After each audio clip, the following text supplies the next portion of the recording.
Mirë, juftoj që të lexojmë së bashku vargjet 1 deri në 10. Pastaj të gjithë agramlesit dhe mëkatarët i afroheshin për ta dëgjuar. Dhe farisejt dhe skribët murmuritnin duke thënë: "Ky pranon mëkatarët dhe ha bashkë me ta." Atëherë ai u tha këtë shembull tyre: "Cili njeri prej jush që ka 100 dele dhe një prej tyre t'i humbas, nuk I let të 99 në shkretë të tjerë dhe nuk shkon pas asaj që humbi derisa ta gjejë. Dhe kur I gjen, merr mbi supe gjithë gaz. Dhe kur arrin në shtëpi, thërret minj dhe fëqinjët dhe u thot: Gëzoni bashkë me mua sepse e gjeta delen time që më kishte humbur. Dhe unë po ju them se po kështu në qiell do të ketë më shumë gëzim për një mëkatar të vetëm të pendohet, sesa për 99 të drejtët, 99, që nuk ka nevojë të pendohet.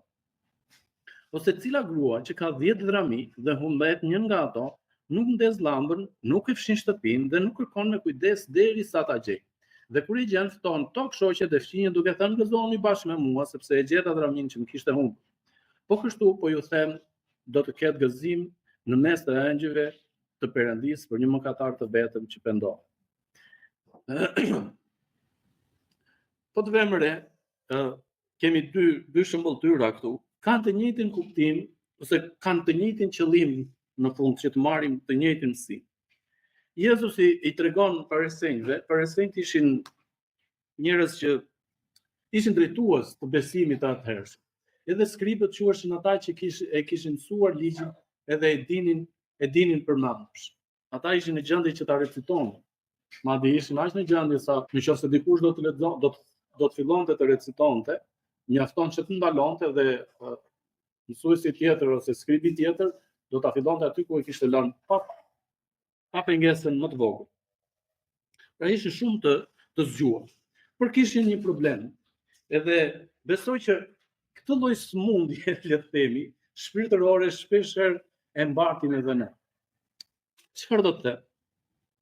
Kur neve mblidhemi si grup të krishterësh, shpeshherë Zoti na ka dhënë atë bekimin, por edhe në të njëjtën mënyrë edhe përgjegjësinë, sepse kur na ka dhënë bekimin, le të ndalim në fillim, që të shikojmë që të bëjmë dallimin çfarë është e mira dhe çfarë është e keqja.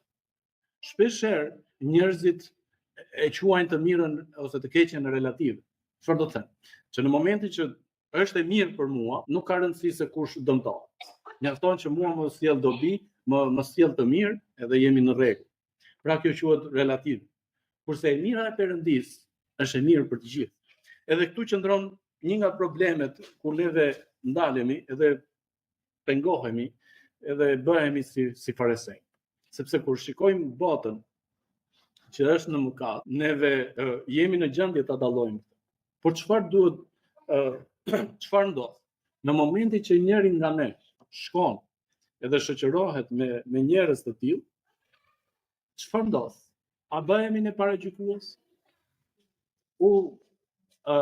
Altini ose dikush tjetër po rri me këtë lloj grup njerëzish. Neve bëhemi të tillë sepse materializmi mbizotron, ka një pjesë të madhe të jetës sonë. Edhe kur neve e shikojmë në këtë lloj mënyre, po pse po shkon Altini me këtë lloj njeriu, me këtë lloj personi, kush e di çfarë interesi ka, çfarë fitimi do marrë. Nuk rrihet me ato. Por nga ana biblike ka kuptim tjetër. Njerëzit mëkatar ishin ata grup njerëzish që Jezusi gjuante më shumë dhe shkonte dhe rrinte më shumë. Në shembuj të ndryshëm, tagamdhësit ose taksamdhësit, inspektorët, këta vinë dhe kontrollojnë, por me thënë drejtën asnjëri si ka qenë. Ka një lloj antipatie, një lloj urrëtie që është e papërshkrueshme.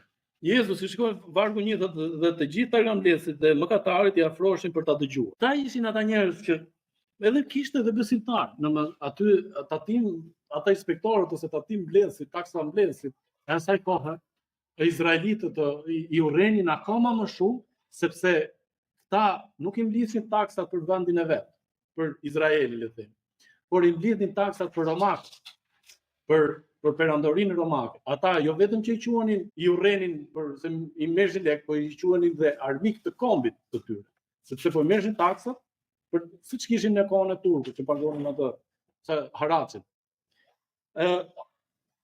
Edhe ata kishin një lloj urrëtie të papërshkrueshme. Edhe Jezusi që vjen edhe rri me këta dhe i thot dhe po shpenzon kohën edhe i thot, shiko, ju keni të drejtë. Por është gëzim i madh, është gëzim i madh të gjesh një të humbur. Edhe Jezusi besonte që midis këtyre njerëzve, midis këtyre tarnabezëve, kishte të humbur që donin të gjeheshin. Edhe siç e dim, ne kemi Mateun edhe Jezusi thot, më ndiq. Edhe i çfarë bën? Jo vetëm që i le punën, edhe romakët, inspektorët romak që i kontrollonin që merrshin ato fitimet e tyre, shkon dhe i luten, edhe thon hajde ktheu se do ta rrisim. Por që ai zgjodhi që mos shkonte më. Edhe ne e dim që Mateu tha, shiko, unë jo vetëm që do ju kthej, po do t'i kthej të gjitha ato që u ka marrë te. Edhe imagjino se çfarë paraje të madhe, çfarë fitimesh ata nxirrin. Gjitha ato që ishin te jep. Sepse çfarë ndodhte, kishte edhe nga ata siç e dim ne që nuk kishin në gjendje që pagunin taksën, edhe çfarë banin, i jepshin ai rishfet të vogël veçmës, kështu për veçmës. Atë ishte t'ia shtynte datën. Dhe Jezusi pikërisht mëson këtë, u jep këtë shëmbëltyr të parë. Kush është ai baridhët që ka 100 dele, i humb një dele, le 99 edhe shkon të gjejë atë që ka humbur. Nga ana matematikore kjo prap nuk, që të lesh 99 edhe të shkosh të gjesh një pa patur to 99 bari është çike frikshme. Ka logjik. Ne në një matematika thjesht humbi. Ka 99. Hajde rruj këto. Por jo. Një fakt interesant që kishin delet në vetvete, kush di më shumë për delet si kafsh, ka diçka interesant. Ishte që nuk ishin shumë të mira me të parë. Edhe kanë një lloj vetie, një lloj instinkti që janë rrinë në tufë. Edhe delja që ndahet nga tufa, nga vetë tufa, konsiderohet si dele e smur. Diçka nuk shkon me atë dele që ndahet, që humbet. Diçka nuk shkon. Edhe delet që janë të gjetura, delet që janë me mendje të kthjellë, të freskët, rrinë bashkë. Edhe kanë këtë lloj vetie, këtë lloj instinkti që të qëndrojnë bashkë. Edhe nëse e keni vënë re në produktet, për shembull që tufet atë deleve. Ato delet e para janë ato që mbajnë kokën kështu, por delet e mbrapa po thotë ka zhytur kokën poshtë kafe. Ka një lloj instinkti të çuditshëm që qëndrojnë së bashku. Dhe ndaj kanë dhe atë vetin, po janë shumë të zgjuara në aspektin që ta dëgjojnë, ta mësojnë, siç e lexuam tek Gjoni 10 për bariun, ta njohin bariun e tyre. Është interesante që barinjt e vet, pikërisht ashtu siç e tha dhe Jezusi tek Gjoni 10, unë edhe ashtu siç po thotë Jezusi, barinjt e vet, ai Zoti i deleve, mund të ketë 100, 500 kokë, po çuditërisht ai ka të emëruar, ai ka vënë të gjitha emër. Edhe nëse një dele bën hapi, largohet, shpërndahet nga tufa, ai i thret. Nuk e bën vetëm por i thret me një emër që të bashkohet me tufën. Edhe Jezusi këtë e dinte, edhe thot, to 99 do rrin aty. Dhe unë po ju them, thot, në qiell do të ketë më shumë gëzim për një mëkatar të vetëm që pendohet, pra do të ketë një gëzim shumë të madh kur gjejnë delen e humbur, sesa për 99 të drejtë që nuk kanë nevojë të pendohen. Ato janë aty. Edhe Jezusi thot, nuk largohen, nuk shpërndahen ato. 10 janë, t'ja japësh krickët ballit. Po delet kanë instinktin që qëndrojnë së bashku. Edhe nëse bariu do të largohet diku për t'i gjetur, ato ose do ta ndjekin bariun e tyre nga mbrapa, ose do qëndrojnë në vend. Edhe ndaj Jezusi e tregon këtë shëmbëltyr. Por dikush mua gjithmonë më ka bërë përshtypje ure për çfarë valla 99. I dilesh ato mes rrugës atje, ti ke gjesh del në urë, s'ka kuptim. Kjo ishte një studim interesant që më bën, nuk e di për juve, por më bën ta kuptoj akoma më shumë edhe këtë shëmbëltyr që Jezusi po tregon. Ato e ndjekin bariun, ata e njohin bariun. Kemi shëmbëtyrën tjetër që Jezusi thotë, cila grua thotë, bëjnë pyetjen, pse Jezusi zgjodhi një grua për të thënë këtë shëmbëltyrë, që ka 10 drami dhe e humbet një nga ato. Nuk ndes lambën, nuk e fshin shtëpinë dhe nuk e fshin shtëpinë, i ngrej përmbyr si kthej gjitha. Si për të gjetur këtë monedhë në fund. Diçka interesante që kishte edhe këto, gruaja, po të shikosh këtë foto, janë ato rrafët aty që janë monedha. Një grua, kur martohesh, ajo këtë kishte si një lloj, nuk e di si e përshkruni këta, po si një lloj përkrenare, le të themi, që kur vinte tek shtëpia e burrit, ajo kishte edhe këtë varsen, gjerdanin, sa mund ta mbanin te koka, sa mund ta mbanin në gusht, në qafë, edhe kishin një rëndësi shumë të madhe. Madje këto monedhat kishin edhe vlerë monetare shumë të madhe. Edhe një grua ishte e zakonit, pra, që të vinte me këtë gjerdani me 10 monedha, ose më shumë. Po të paktën duhet ishin 10. Dhe nëse një nga këto do të humbte, ishte një problem i madh dhe madje burri kishte të drejtë të kërkonte divorcin. Por interesante është që as burri s'kishte të drejtë që t'i prekte këto monedhat. Domethënë që të mund t'i shpenzonte këto diun se çfarë. Kjo ishin ato pasuria, përkrenaria, nuk e di, një lloj vlere e tillë pra. Edhe pikërisht kjo lloj kulture, le të themi, që ose ky lloj zakoni që ishte në Jude në atë kohë, kjo është një nga arsyet që Jezusi e tregon. Pra, për gruan atë kohë, në atë moment, në atë lloj periudhe ishte çështje, le të themi, jeta vdekje. Jo vetëm që ajo me këto kishte sigurinë e jetës vet, në familje dhe në mbarvajtjen e çdo gjëje, por sepse le të themi ai gjerdani ishte ajo pasuria që ajo kishte marrë, nuk kishte më gjë tjetër.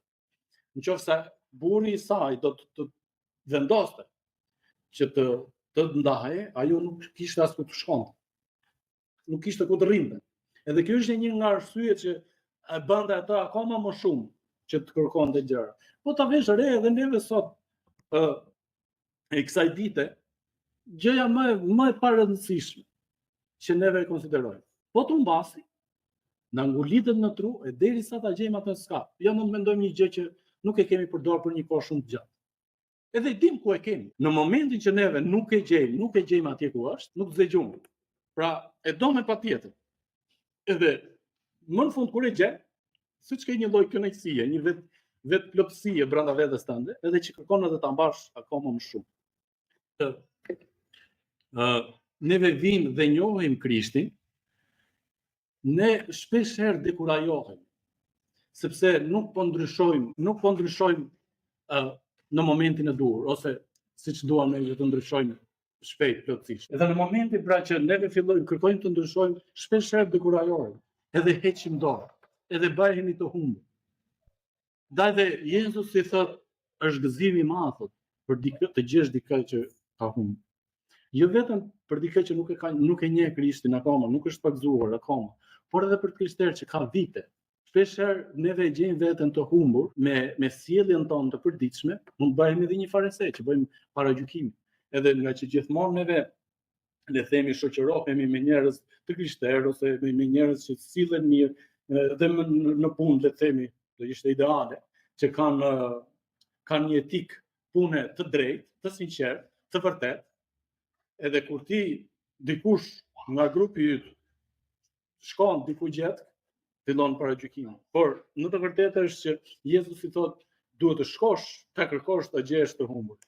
Jezusi thotë tek Luka 19:10 thotë kam ardhur të gjej thotë çfarë është humbur. Le ta lexojmë së bashku. Sepse biri i njeriu të erdhi të kërkojë dhe të shpëtojë atë që kishte humbur. Pra Luka 19:10.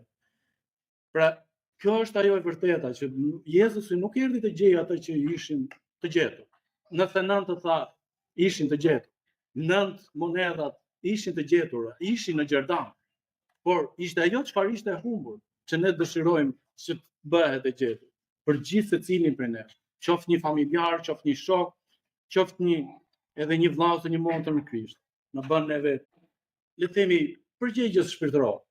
Kemi këtë lloj përgjegjëshmëri ose detyrë morale, le të themi, që të ndezim dritën dikujt që është në errësirë, që është i humbur.